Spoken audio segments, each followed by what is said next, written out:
So my project up here has really evolved out of my time at COA. I've been a diver for years, and coming up here, I met Eddie Monet, or Diver Ed, as many people know him, right off the bat, and I've been diving up here, and really was curious about shipwrecks and the history of that, and also what their impact was on the coast here, because they're definitely up here. But there was very little I could find out about them. Very few people were actually had any real information about these wrecks. So as I went through my process of COA, I learned more and more bits, and starting last year, I stumbled upon a wreck in the tidal zone, and that sort of really spurred on my drive to learn more. So this year, I spent time doing research at the local library. I've been talking to divers, and one of my first really big steps is actually end up at the National Archives, their Boston unit. And these are the original wreck reports from Cranberry Island Life Saving Station and Frenchman Bay. So these wreck reports go back to the 1800s and up until the early 1900s of the actual wrecks that happened on this island. And working with these records and another maritime archaeologist, we found a record of nearly 120 wrecks around Mount Desert Island and its surrounding areas. So beyond just making a list in this, I'm really interested in field-based work and photography, so I actually went out to these sites. Starting last spring and into the fall, actually finding Tidal Rex. So these are boats mostly that have been abandoned, brought into the tidal zone and left at the end of the wooden boat era. So this wreck here is from Seal Cove. It's lying, this is low tide. The original keel of this boat is about 90 feet long. Talking to an old source, it's about 70 feet today. And there's wrecks like this scattered all throughout MDI and the Cranberries.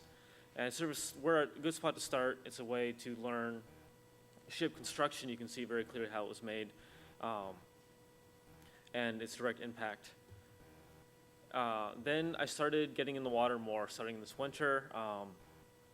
And this is actually, it's hard to see the slide, but this is a piece of pottery from Eastern Steamship Lines that used to run ferry service from Boston to Bar Harbor in the 1920s. And this is actually right off the pier in Bar Harbor. So well, not a wreck itself, this boat did wreck off Florida, but the idea that the maritime culture has had a huge impact on Bar Harbor as a whole.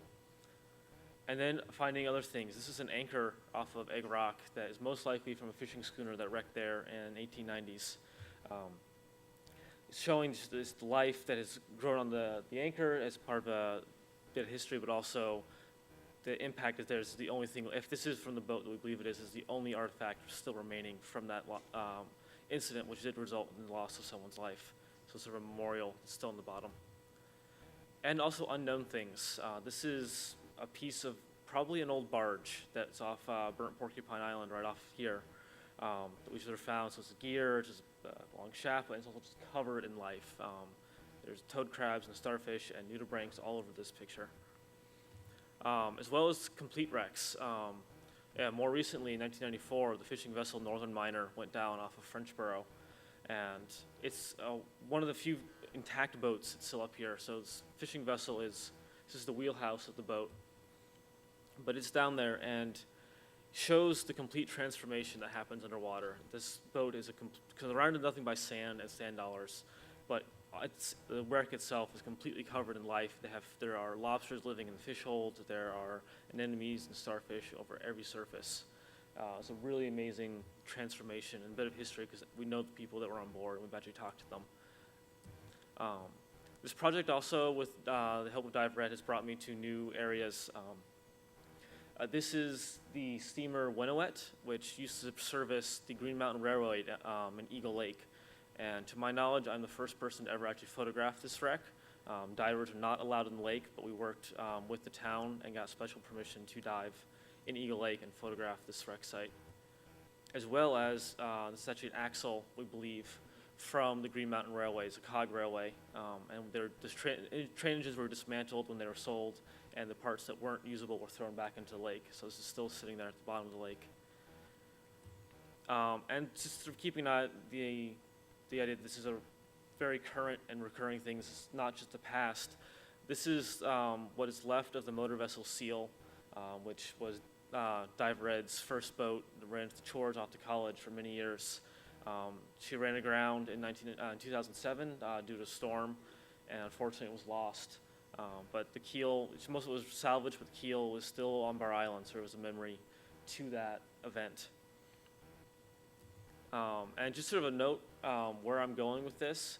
As I said, there's about 120 wrecks on Mount Desert Island and surrounding islands. During this project, I managed to photo document 12 of them. So there are still a lot out there, and I'm hoping this summer I'll be working with Diver Ed. I also hope to be getting in the water and continuing this and filling out my final report more, and I'm going to be submitting that to the Katy National Park and to my Historic Preservation Committee.